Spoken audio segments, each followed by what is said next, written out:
Buying and selling real estate can be stressful, but probate real estate, now that's a whole nother level of chaos. Today, I'm spilling the beans on 3 of the wildest probate horror stories that I've personally handled as a local Las Vegas real estate agent. We're talking theft, legal issues, and yes, even a house infested with rats. So buckle up, baby, because you do not want to miss these jaw-dropping stories. Have you ever had a crazy real estate experience? Whether buying, selling, or even just looking at home. What's the wildest thing you've ever seen? Drop your story in the comments. We need to hear those. Story number 1. I'm calling this one the solar panel bandits. One of my client's mother had passed away and he was left the home. He lived out of state, so he wasn't here in Las Vegas. His cousin had been living in the home for years, and unfortunately the cousin had to be evicted so that we could sell the property. The cousin wasn't very happy about this, and by the time I got to finally inspect the home, it was thrashed. There was trash everywhere, even some vandalism, and the cousin had taken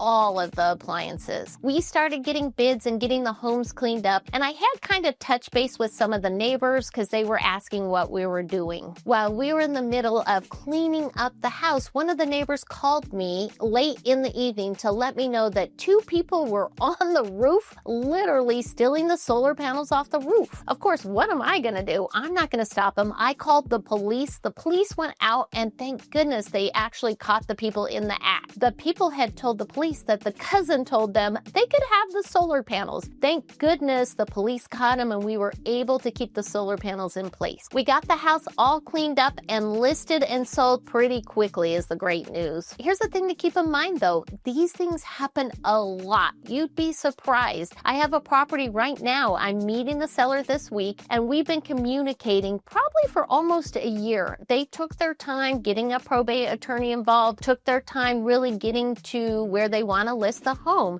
Unfortunately, he called me last week and said he'd went and checked on the property and someone had vandalized and taken all of the copper plumbing out of the home. We do see this with vacant homes where people break in and steal the copper plumbing and other items. While the house sits empty, it can attract vandals. When dealing with probate properties, check on the home regularly. Make sure that you're having the locks changed and really try to make sure that the home's not sitting empty for long periods of time. And of course, keep your eye out for sketchy people. Story number 2. I'm calling this one the sketchy sibling. I met with a client and her father had passed away recently. She wanted to list the home. When she gave me the paperwork, the home was held in a trust. So I thought, great, we don't need probate. It should be a pretty quick, easy transaction. Well, once I got the trust paperwork and then she gave me the original death certificate, I actually realized that the father had signed the trust a day before passing away. In fact,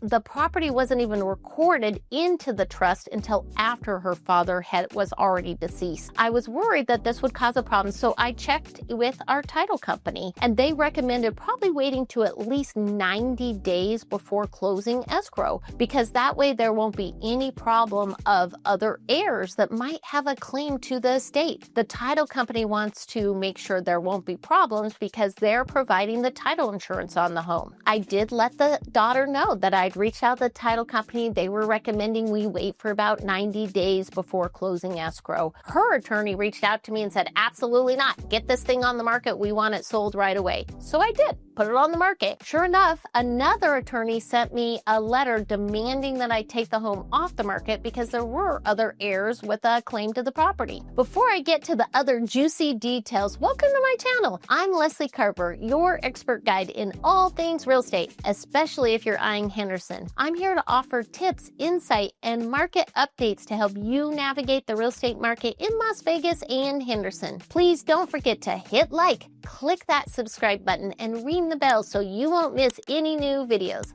Let's jump back into it. Turns out there was a sister and 2 step-siblings that did have an interest in the property. One attorney's telling me, no, keep it on the market, keep it listed. The other attorney's sending me demanding letters saying they're gonna come after me if I continue to have the home listed and enter into some kind of contract. I had a talk with my broker and he recommended I pull the listing immediately. There was no way I was gonna get it in the middle of a family war over inheritance. If you're dealing with probate properties, always double check and make sure that you truly do have the legal ability to sell the home and that there's no other heirs that could have a claim and cause problems during escrow. If it feels a little shaky, run the other way. Make sure you're doing things the correct way. Can you imagine finding out as a buyer that maybe the seller didn't legally have the ability to sell the home? How frustrating would that be if you fell in love with the home and suddenly a claim comes up in the middle of escrow? What would you do in that situation? Share your thoughts in the comments below. Story number 3. I'm calling this one the fire and the filth. I had a client where her mother passed away, leaving her the home. Unfortunately, the probate process took a long time, and there were multiple heirs that just took a long time kind of deciding what they wanted to do with the property. Because of this, the property sat vacant for years, and the utilities had even been turned off. So the home was sitting vacant with no power, water, or gas on at all. As you can imagine, all the landscaping died, and everything sat just without being maintained for months and months and months. And with no water in the drains or power on, the house actually became a rat paradise. It was gross. When I finally was able to get into the property, I walked in and there was literally an inch of dust, and the home really hadn't been touched in forever. In fact, there had apparently been a small fire in the garage that no one knew about and nothing had been done on it. The worst part was the refrigerator was there with tons of food in it. I could literally tell because there were flies around the refrigerator and the power hadn't been on. I knew way better than to open that refrigerator door. I can tell you, I made that mistake years ago when I opened a refrigerator in a property where the power had been off for a long time. That smell gagged me so bad, I ran out of the house and the smell is literally burned in my mind. I learned my lesson. Never open a refrigerator where the power's been off at the house for a period of time. We got the cleanup crew in there and they had to use hazmat suits to clean up the rat urine and all of the debris. We started getting bids, and after cleaning, painting, and new flooring, the house actually looked pretty great. Unfortunately, most of the personal property had rat urine on it and had to be thrown out. The good news is after the makeover, the home sold pretty quickly. It was just a big, messy process. If you're handling a probate property,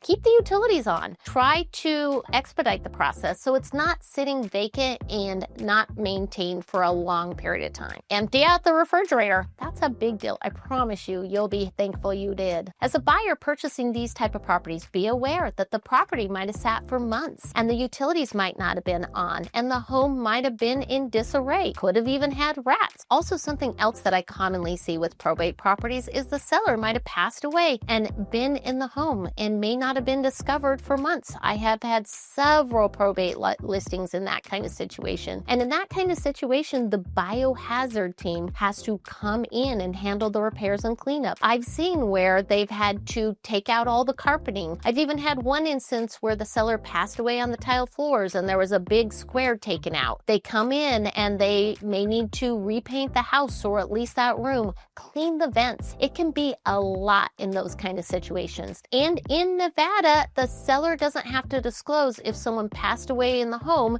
unless the death was caused by the house. For instance, if there was an electrical issue or a gas leak that caused the seller to pass away, that would be the instance where they would need to disclose it. So make sure if you're considering purchasing those type of properties that you ask, did someone pass away in the home? At that point, they can't lie. They may not want to answer, but they shouldn't lie about it. Also, make sure you're having a very thorough home inspection on probate properties so that the inspector knows this was a probate property and you don't know the previous condition. Because in Nevada, many times the representative or the trustee does not have to disclose anything they're aware of or even complete the seller's real property disclosure if they're only taking title to transfer the sale. So make sure that you're being proactive and having an inspection to protect yourself. Probate properties can be tricky, but with the right team with experience helping you, it can be a successful transaction. Looking for more real estate insights about Las Vegas or Henderson or probate? Please check out one of my other videos popping up on your screen. I appreciate you for hanging out with me, and I'll catch you on the next one.